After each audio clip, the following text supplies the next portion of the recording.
AFTV. Listen, you was the one showing me your phone. You got it out straight away. You showed me that refereeing decision right at the end. Let's dive straight into it because it is big. You know, what I mean, we don't want to be talking about referees all the time. It is a big decision. Yeah. I mean, at the time, I knew that it wouldn't go to VAR because the referee had blown before the ball had gone into the net. But obviously, I didn't see what the offence was. I couldn't quite see. And having gone back and looked at it, you just can't see how. Like, he's not given an advantage to say there's a foul and I'm going to wait to see what happens or where the ball drops or what happens next. If your centre-half does not go through and take man, ball, everything, you're asking questions. And it was clean. Like, it couldn't have been a cleaner header. It feels like one of those. It feels like the Ødegaard one back at Old Trafford, where they're going to come out in a week's time and go, he made an error. And I think it was the same ref that also blew early in that Man City Tottenham. Anthony Taylor. A few years ago. So he seems to have a reason for blowing early and then kind of regretting the decision after. Should have been given, wasn't given. I think other than that, we were dominant first half. I thought we played the game in their half. I thought we dominated. The goal that we conceded was sloppy.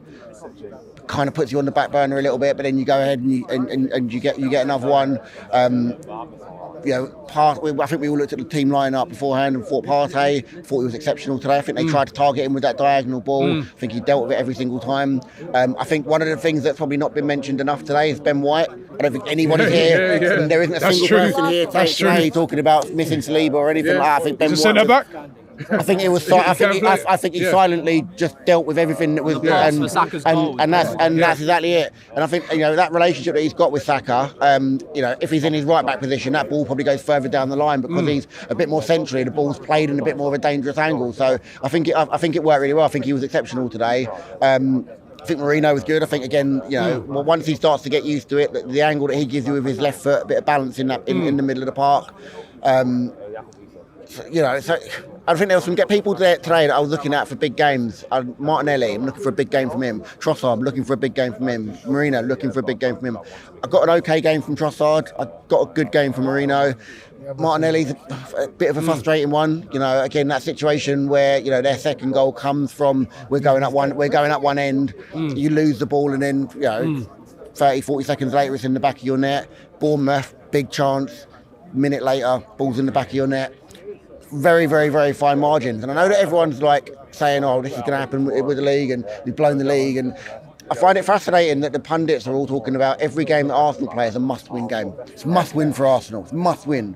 There never seems to be must-win for anybody else, but a must-win for Arsenal. And if I think about it, we played Aston Villa, we played Tottenham, we played Man City, we played Liverpool, haven't lost one of those games. And none of those sides around us have had that sort of start to the season. And even Man City, they're creeping wins out.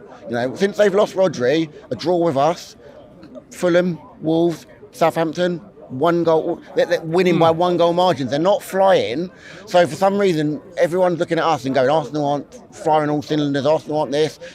All of these situations and all of these things. But I think we're doing better than people are giving us credit for. And I think that people are trying to almost put the pressure on us to make it more difficult to then go, they crumbled. But we haven't been crumbling. Those tests that we've had, we've come through them. It's a shame. Today was a big one. I think it was massive because, like I said, everyone's been talking about, and all those players. We didn't know who was going to be there. We knew Saka wasn't going to be fully fit. We knew Timber wasn't going to be fully fit.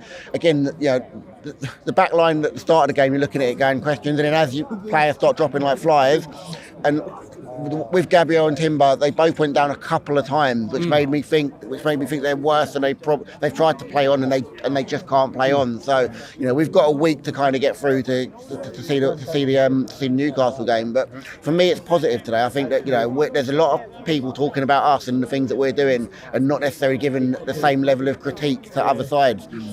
Liverpool should. If Liverpool don't win the game today, no one was talking about this game as Liverpool has been a must-win for them. They've already, they lost to Forest. No, there was no big media uproar about it. There was no hoo-ha. It was just it happens, and that's it. City outside of the Champions League and not flying by any stretch of the imagination. So the league title race is a lot closer than people give it credit for. And I think that when you've got things that happen today, like Ben White slipping in and Partey being able to fill in, we still haven't really seen much of Jorginho. And I think the big thing for me over the next 6 to 8 weeks is going to be freshness. A game every 3 days. You're playing games every 3 days. Big international break. You come back from the international break. Game every 3 days.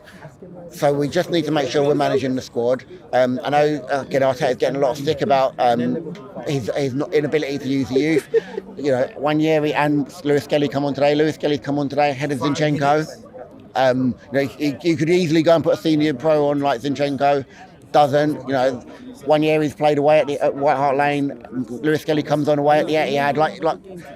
He has the faith in them.